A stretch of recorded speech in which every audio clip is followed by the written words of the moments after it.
I'm Alberta Honu from West Africa Center for Peace Studies, and you are welcome to our media. Thank you, Miss Holu, and thanks for having me on this program today. Can you quickly introduce yourself to our viewers? My name is Migyikra Erasmus Ndemole, and the founder of West African Center for Peace Studies. It's a great honor to have our founder on this media today, and our topic is basically going to go in around conflict, how conflict affects women and children in West Africa and in Africa in general. That's great, and the topic is current topic that we should have to discuss. We'll go for a quick break and pick it from there.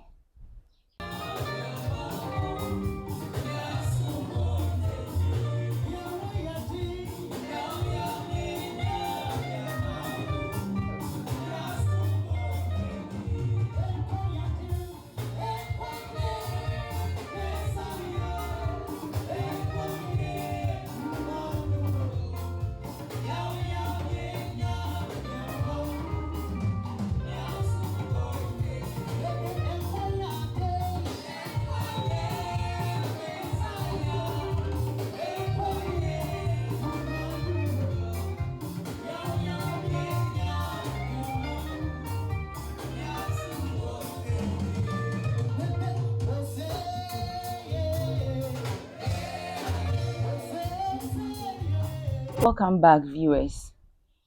Our first question to the founder. Conflict is being defined in various ways and by various artists.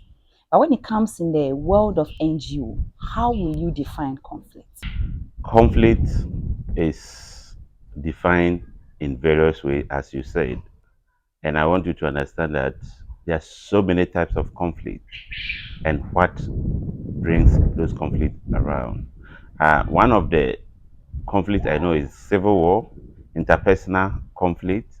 We have intertribal conflict and whatever. But the NGO world, we look at conflict in in totality, whether it's interpersonal, it's a political conflict, it's tribal conflict.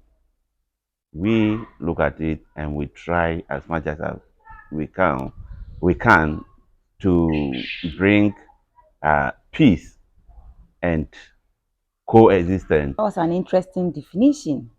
And my second question to you is, we say conflict affects men and women differently. Do you agree? Surely, conflict affects both sex diversely, and biologically, we are different. Uh, Women usually suffer most when there are conflicts. Men suffer same, men suffer same, but men usually in 80% are in the front line. So, under international humanitarian law, uh, when two soldiers are fighting, it's allowed.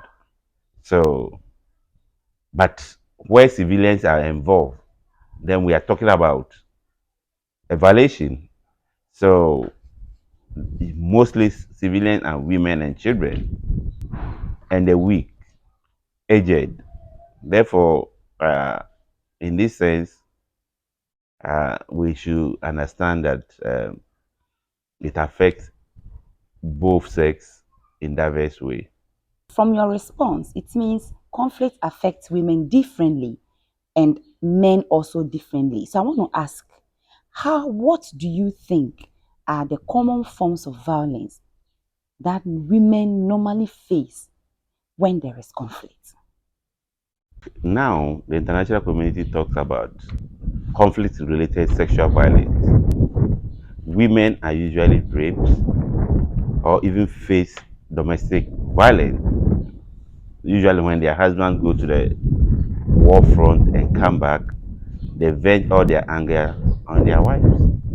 Apart from that, women is conflict-related sexual violence today is served as a weapon of war, where even women get sterilized.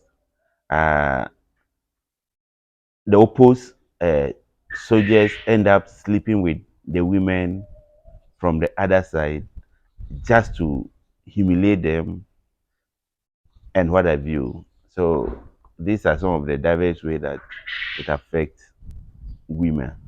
Cast how women are mostly affected when it comes into conflict. So now my concern is the girl child.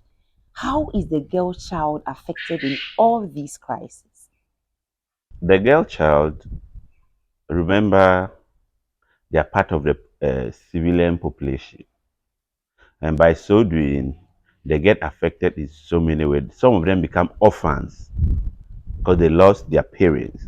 Some of them end up also become sexual slaves.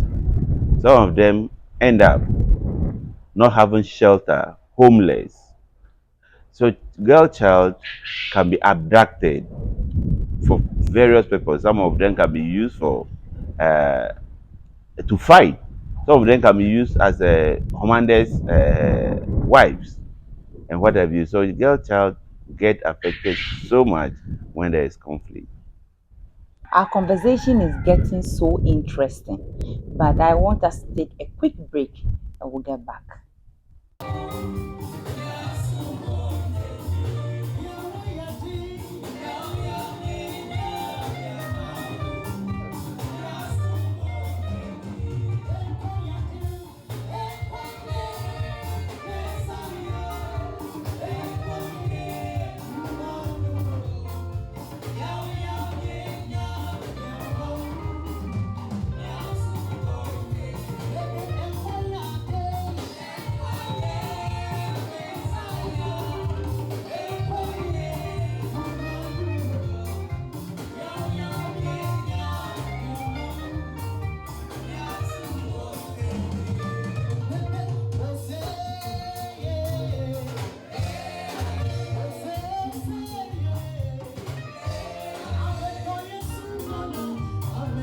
Welcome back, viewers. Okay, away from conflicts affecting children and women, I want to go into West Africa Center for Peace Studies as an NGO. Do you have any activities that support women and children, or what are some of the activities that you have done in our communities? Me, I'm not involved in the day-to-day activities of WAPS. I'm just the founder. But what I know is that I've been reading their annual reports and other things, and I've realized that they've been doing activities with school children, tertiary school, primary school, and secondary school, where they also target girl child and educate them on peace and conflict issues. Uh, I know they have, during the election, they have brought women groups up and educated women on their civic rights and how to stay away from any form of violence that will affect them.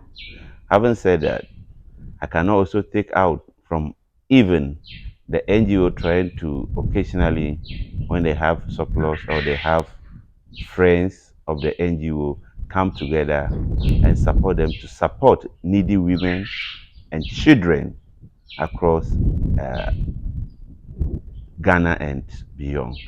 So, haven't said this. I read they went to Mafisesekwe to donate for children and women. I know they went to the northern part of then Volta region, now OT, and uh, even went up as far as educating people in the mosque. I've seen them also trying to do sports for girls and boys across Ghana to make sure that a girl child is being educated very well and a girl child understand his right or her right. All too soon, we are bringing our discussion to a close. But as we go, as a founder, you are not involved in the day to day running of the activities. So, what are your plans for the organization? Interesting.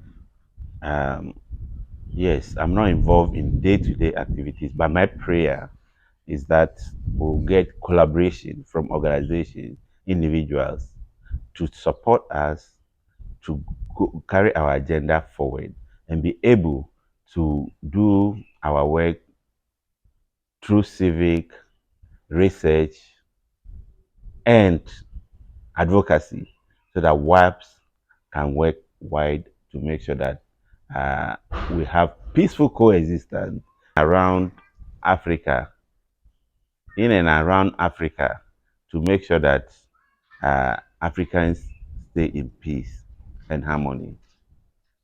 Thank you so much for having you, our founder, and we hope to see you soon in our next discussions. Thank you. Thank you, Miss Holu, and your colleagues, hardworking colleagues, who is doing the work on ground and making sure that peace prevail in and around West Africa and Africa as a whole. Be blessed. Thank you and see you on our next program.